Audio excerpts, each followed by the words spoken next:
Welcome to the show. As usual, we bring no professionalism, but lots of chaos. Hey. What day is it? It's The day December doesn't matter. 31st. The end of the year, which is why we're doing our end of the year thing. It's exactly the end of the year. You're looking, this is coming out in January. Look at Ducky. Hi, Duck. Is this coming out in January? Yeah, this is like the first week of January, and the next one's the second week. Today is January 4th. That's not accurate. Welcome to the channel. We're here to tell you about some books. We're here with our best of 2022 list. Mine are in no particular order. As are mine. And also, some of these, she likes to come up with 10, so I have to come up with 10.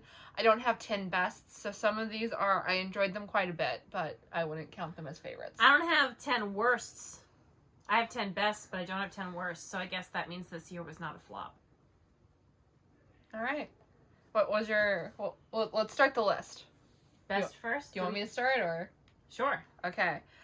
For me, Finlay Donovan is killing it. Was one of my best. That is I think it's, a lot of people say cozy mystery, but I think it's more of like a cozy crime book. It's about a woman who accidentally gets mistaken for a hit person in a Panera Bread. And she has to deal with that. Oh my god, Cujo. And she has to deal with that. And it's by Elle Casamano. She used to do YA. I think she still does a little bit, but she used to do YA, and she's currently doing these fun, like, cozy crime books. Yeah. And I love them. I do still have her books. Oh.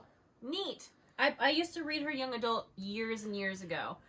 And then she started coming out with adult, and then she started reading them. So, that was neat. Anyway, my number one, which is not, like, my literal number one, because, again, I also can't necessarily put in order. I read Will by Will Smith, which is his autobiography. And it was wonderful because it's Will Smith. And I don't care that he slapped someone. That's fine. My next one, or my number two, again, they're in no particular order. But for me, the next one is, spoiler alert, because it was a fun romance for me. Was it to hold it? Yeah. Spoiler alert. So this is about a woman who writes fan fiction for a popular TV show, and she gets bullied online, and the actor of that TV show goes to defend her, and they end up in a relationship. Fun ensues. Mm-hmm. I liked it because it felt like more adult than all. Why are you laying? They keep laying on my list. Anyway, I liked it because it felt very adult. A lot of romances, the miscommunication is brutal and hard to deal with. And in this one, when they have a miscommunication, they then communicate. And I enjoyed that. By Olivia Dade. Yeah, Sarah doesn't have her own copy, unfortunately, but I do. My second, again, in no particular order. We should say that every single time we just say in no particular order. My second favorite, in no particular order. I read a lot of comics. I'm not going to necessarily do, like, one comic. I'm going to do as a series. Harrow County by Colin Bunn was pure excellence. The gist of that is it's, I believe, like the early 1900s. Little tiny town in Harrow County. And there was a witch that was killing babies and doing all kinds of bad stuff, and they burned her up. As they're burning her up, she's like, I'm going to come back and I'm going to get you. Many years later, a girl is born, and everyone suspects that she is the reincarnation of this witch, and you're reading it, and you don't know if she's the reincarnation of this witch. And it's beautiful. The artwork is absolutely stunning. It's watercolors for comics, which you almost never see. It's so good. It's horror. So if you like horror, but not like crazy horror, I would highly recommend it. It's some of the best I've ever read of books, comic books, anything. I don't know if you can see the dog harassing me, but there's a dog right Pick here. her up, dangle her, do the shame dangle. Shame dangling doesn't work on dogs. Anyway, my number 3 is Death by Dumpling by Vivian Chien. So this is a cozy mystery. It has a cozy mystery plot. Pretty much all cozy mystery plots are the same. Yeah. Essentially, this is the first in a series. Someone dies, and the main character, Lana Lee, has to solve the murder because her friend is implicated. It's very fun. I liked it because it's like, I've been getting into cozy mysteries this year, and this is one of the series that I really enjoy, so I put the first one on here. Stop licking me. Is that the is that the Arsenic and Adobo series, or is that something else? That's something else. They're basically the same, though, except I Okay. actually enjoy the series. What's it called? Noodle Shop Mysteries? Like, Arsenic and Adobo, I have really mixed feelings on. Do you have mixed feelings on Ducky over there? No, Ducky's perfect. She's a little baby angel. What's your number 3? My number 3, Dark Victory by Jeff Loeb. It is in the Long Halloween Batman series. It's Long Halloween, Dark Victory, Catwoman, When in Rome, and Hallowed Night, which they all are in the same continuity. Everyone says that Long Halloween is one of the best Batman stories in the whole entire universe. And I do agree it's very good, but Dark Victory is, in my opinion, a lot better. It's about when Bruce got Dick Grayson, and it's just a beautiful little story that I really, really love. I have like a super huge soft spot for Dick Grayson, so anything with like him when he was a kid, I really love it. That's why I also love another thing somewhere on my list.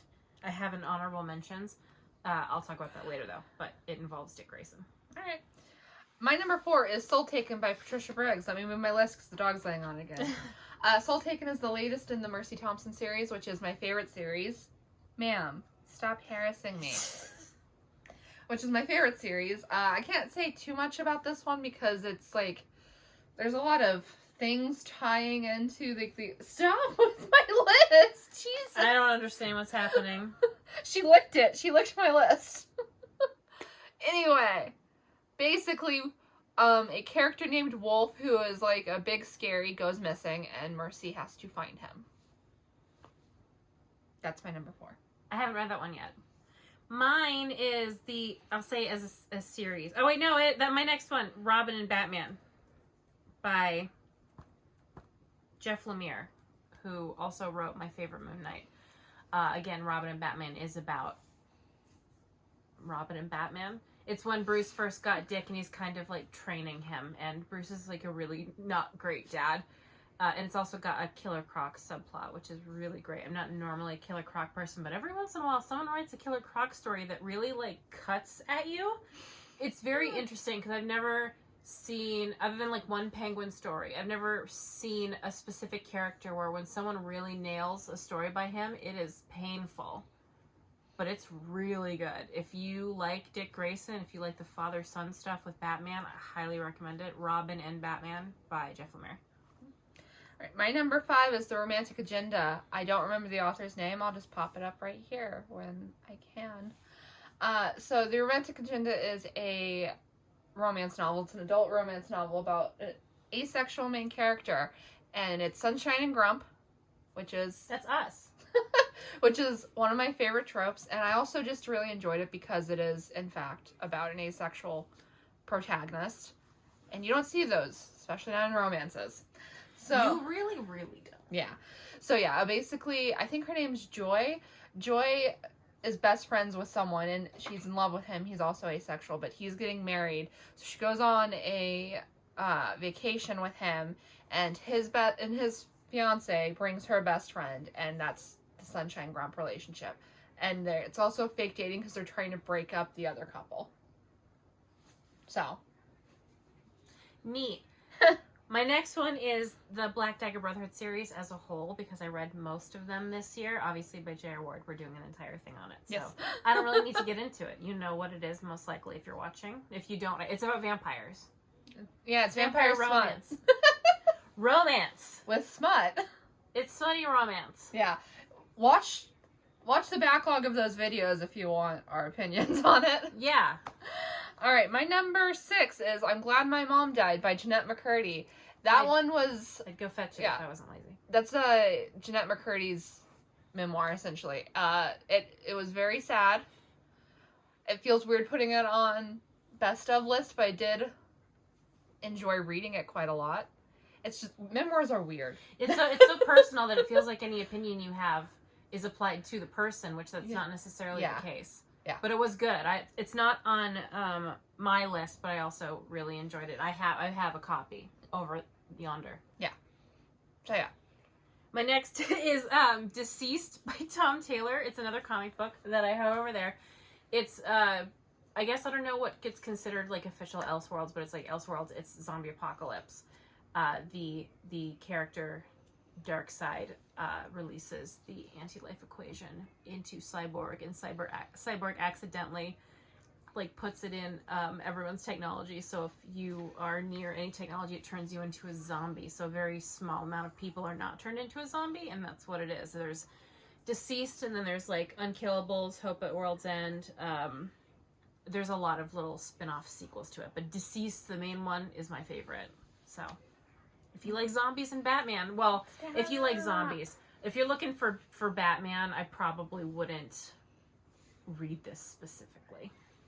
All right, my number 7 is a recent read, which we're actually going to do a video on, which is The Hating Game. Listen. Listen, I went into this book assuming I wouldn't like it because it felt like most people who talked about it didn't like it. Because they don't like Sally Thorne. Yeah. And, like, I understand why people didn't like this, and we're going to talk about it in a video where we talk about this book. I have to finish it, and then we're watching the movie. Yeah. But I loved it a lot. Like, way more than I thought I was going to love it. Like, a lot. So, The Hating Game is about two people who work in an office and hate each other. They don't hate each other, though. Not really. Yeah. But yeah, Sally Thorne is very divisive, and I also read 99% Mine, which, again, was another one people hated, but I really liked. I especially liked the main character. Ooh, it's very dusty over here. Okay, my next book, The Shining, by Stephen King himself. We found a good one, y'all. I don't know if I should even really... It's The Shining. Yeah. I loved it. It was excellent. I think I gave it 5 stars. It's the first Stephen King book I've genuinely enjoyed. We did a video on that, too. Yeah. Go find it. All right, so number 8 for me is one that I'm going to actually technically finish tomorrow, but I feel secure in putting it on this list. It's called Boyfriend Material by Alexis Hall. I'm so sad you gave that book away. It's fine. I don't even care, honestly. I'm moving away from wanting to, like, own a ton of books because that's just shit I have to move. Or move around. I'm over it. Anyway. A whole nother discussion. Boyfriend Material by Alexis Hall. She would hate it. Oh, really? Oh, so I shouldn't bother? I think you can give it a try, but I don't think you'll like it. You just said I would hate it. You surprised me before. I thought you'd hate the JR Awards. Oh, you did? Yeah. So you've surprised me before. Wow, so I can't trust you, really, is what you're saying. Boyfriend Material is about a guy who needs to get a respectable boyfriend in order to keep his job. So it's fake dating, it's gay, it's lovely. The reason I think she'd hate it is because historically she does not like a lot of quirk. And this book has a lot of quirk. That makes me sound like a huge grump.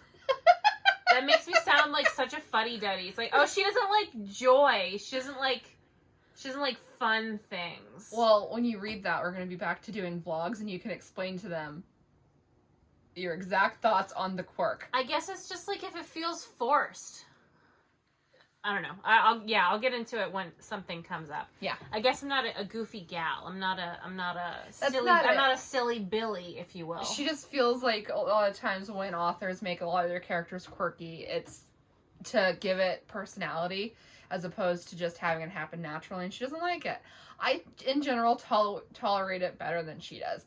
But to put it in perspective, Josh and Hazel's Guide to Not Dating. Hey, thanks. She read a little bit of it, and she was like, I hate Hazel. She's too quirky. I'm sorry. And it didn't even register on my radar. I don't like Jessica Day-esque. I'm quirky. I sound like Kermit the Frog, and I have big glasses, but I'm actually really pretty. It's like, okay. Yeah, you're not gonna pull that garbage on me. It's like, oh man, we took her hair down and we realized she was hot. We couldn't tell from her face or her body. And, like, she really likes eating Cheetos in bed at 3 a.m. So, God, I never would have got a boner for her, except, she took her hair down and her glasses. Yeah, we get it. She doesn't like Quirk. I don't. I think it's stupid. What's your number 8? Jesus. Romancing the Duke by Tessa Dare. Castles Ever After, number 1. Absolute excellence. Another historical romance, except it was different than her other historical romances, which I feel like are a little copy and paste. Within a series, it feels like these are all the same exact beats. This one, a girl inherits a house that someone else is living in, and he's like, this is mine, you can't have it. And she's like, well, actually it's mine, but you can stay here while you figure things out. And he's like, well, it's mine, so no. And it's like hate to love, and it's great. It's so great. I loved it. Go read that.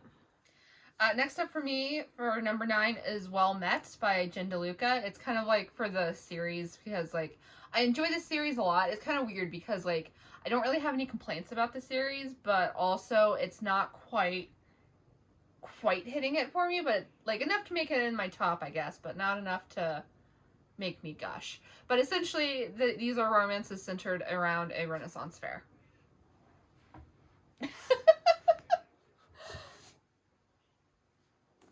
Yes. Do you love that I own all of her favorites and she literally doesn't have, like, any of these? I am what I am. I accept it. I don't know if you read that because I recommended it, or I really liked it. I thought it was a fun setting. It's a cool setting. So this one is, I think, also Sunshine Grump. A little bit. Not very sunshiny, but hella grump. Yeah, very grump. The next one is Sunshine Grump. She's so sunshine. I read that one. She is very sunshine, but he's not really grump. But grump and not so grump.